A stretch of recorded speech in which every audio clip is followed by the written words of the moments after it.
पूरी दुनिया में जो है चाहे खाद्य तेल हो, चाहे क्रूड ऑयल हो, चाहे गेहूँ हो, अनाज के अन्य उत्पाद हो, चाहे आपका जो फर्टिलाइज़र यानी उर्वरक का मामला हो, इन सभी मामलों में जो है दुनिया के बहुत सारे देश जो है वो संघर्ष कर रहे हैं। लेकिन अभी हाल में जो है पश्चिमी दुनिया के एक प्रतिष्ठित अखबार में मैं नाम इसलिए नहीं ले रहा हूँ क्योंकि उस अखबार का पूरा डिटेल मैं नहीं पढ़ पाया हूँ, लेकिन उस अखबार के डिटेल को पढ़ करके तो जिन लोगों ने जो है कमेंट करना शुरू किया है और जिन लोगों ने अपनी बात रखनी शुरू की है, उसी के आधार पर मैं अपनी बात कह रहा हूँ। और बड़ी ख़तरनाक बात समझ में आ रही है जो उन्होंने अपना कमेंट किया है। जो बात समझ में आ रही है वो ये कि अमेरिका और पश्चिमी देश यानी पश्चिमी यूरोप के देश जो हैं, उनमें आपस में जो है ये सहमति बनती दिख रही है कि हालांकि रूस यूक्रेन जो युद्ध है वो काफ़ी लंबा खिंच चुका है और वर्तमान समय में भी जो है पूरी दुनिया के बहुत सारे देश जो हैं वो बड़े पैमाने पर खाद्यान्न और उर्वरक और क्रूड ऑयल और इन सब चीज़ों को लेकर संघर्ष कर रहे हैं और कईयों की इकोनॉमी तबाह होने की स्थिति में है। ऐसी स्थिति में और सप्लाई लाइन डिस्रप्शन तो हो ही रहा है। चाइना भी बहुत लंबे समय तक लॉकडाउन में था, तो जाहिर सी बात है कि वहाँ से भी उत्पादन का जो है आवाजाही जो है बंद थी।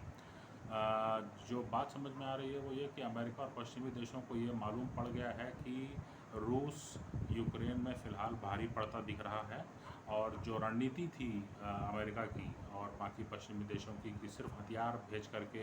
और यूक्रेन के लोगों को हथियार दे करके जो है अफ़गानिस्तान के तरीके से, जैसे उन्होंने कोशिश किया था कि अफ़गानिस्तान में लड़ाई को लंबा खींच करके जो है और रूस पर पाबंदी लगा करके उनकी अर्थव्यवस्था को नष्ट किया जाता और उसके बाद में जो है लंबी लड़ाई का खर्च न वहन करने की वजह से भी जो है रूस कोलैप्स कर जाता। लेकिन ऐसा कुछ हुआ नहीं। दुनिया के बहुत सारे देश जो हैं जिसमें कि भारत भी शामिल है, उसने रूस के साथ सस्ता तेल लेने के नाम से जो है व्यापार जारी रखा और अब जो है 3-4 महीने के बाद कई देशों का धैर्य छूट गया है और सेंट पीटर्सबर्ग में एक इकोनॉमिक कॉन्क्लेव हुआ था कल ही और उसमें जिस तरह की उपस्थिति दर्ज कराई है, भारत और चीन के अलावा जो है अफ्रीका और एशिया के बहुत सारे देश जो हैं वहाँ पर गए हैं। इससे जो है एक संदेश ये गया है कि पश्चिमी देशों के कैलकुलेशन जो हैं वो पूरी तरह से फ़ेल होते दिख रहे हैं और पश्चिमी देशों का ये कहना कि कुछ भी हो जाए लेकिन जो है सारे देश हमारी तरफ रहेंगे और हम ही जो है केंद्र बिंदु बने रहेंगे और हमारे कहने के हिसाब से सब चलेंगे और हमारा नैरेटिव ही हावी रहेगा, ये जो है कहीं न कहीं फ़ेल होता दिख रहा है। तो जो खबर छपी है उसमें वो ये है कि हालांकि उनको ये समझ में आ गया है कि दुनिया बहुत तकलीफ़ में है और ये लंबा खींच पाना मुश्किल है, लेकिन फिर भी उनके लिए जो ज़रूरी बात है, जिस बात पर वो केंद्रित हैं, वो ये है कि अगर रूस को यूक्रेन में कुछ टेरिटरी मिल जाती है या पूरा यूक्रेन ही मिल जाता है या अगर यूक्रेन की इस घटनाक्रम से जो है रूस मजबूत होकर उभरता है तो पूरे ही यूरोप के लिए और अमेरिका के लिए भी जो है बहुत भारी संकट होगा। फिर रूस का जो प्रभाव क्षेत्र है बहुत तेज़ी से फैलेगा और जिस तरह से लैंड कॉरिडोर वो बना सकता है अपने इस नए आक्रामक और आक्रामक तरीके से जीतने का जो एक असर होगा पूरी दुनिया पर, वो जिस तरह से तेज़ी से कॉरिडोर बना सकता है तो वो पूरी पश्चिमी दुनिया के लिए बहुत ही ज़्यादा ख़तरनाक हो सकता है। और इसलिए जो है ये माना जा रहा है कि पश्चिमी यूरोप और अमेरिका के देशों के सामने सिर्फ़ और सिर्फ यही उपाय है कि वो किसी भी तरह से इस लड़ाई को लंबा खींचते चलें। इस बारे में जो है हमें ये मानना होगा कि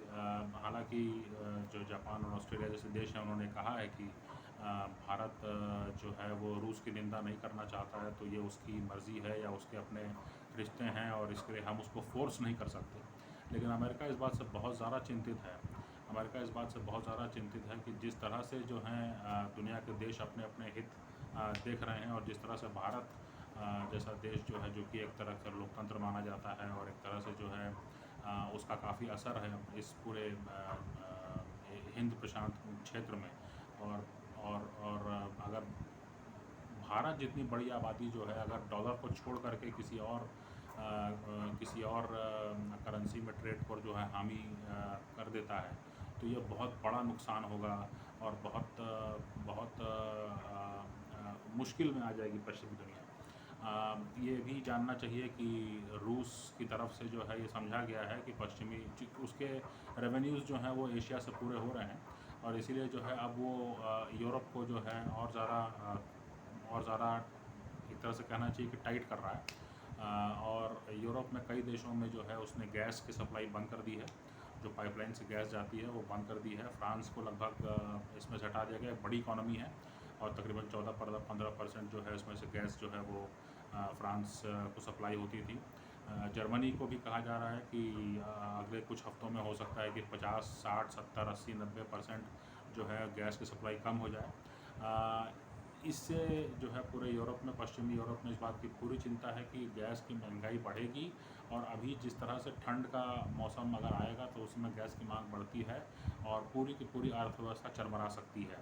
जो नेटो का अलायंस है, जो उसका पैसा है, जो उसका रसूख है, वो पूरी तरह चरमरा सकता है। अमेरिका का पूरा अलायंस जो बना बनाया है, जो 70 साल से उसकी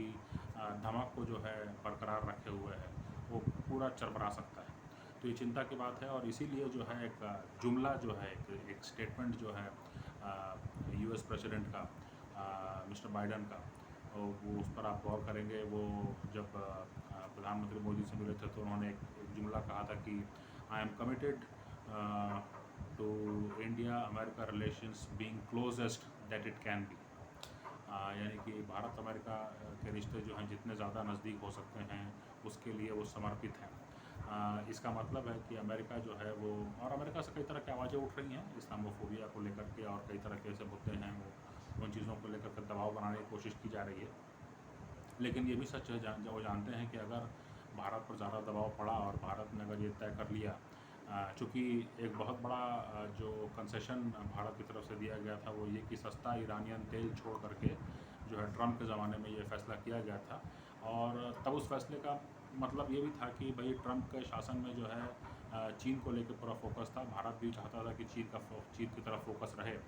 लेकिन बाइडेन प्रशासन का ऐसा कोई फोकस दिखाई नहीं पड़ता है। चीन के बारे में बातें ज़रूर होती हैं, क्वाड की मीटिंग्स भी हो रही हैं, समिट लेवल मीटिंग्स भी हो रही हैं, लेकिन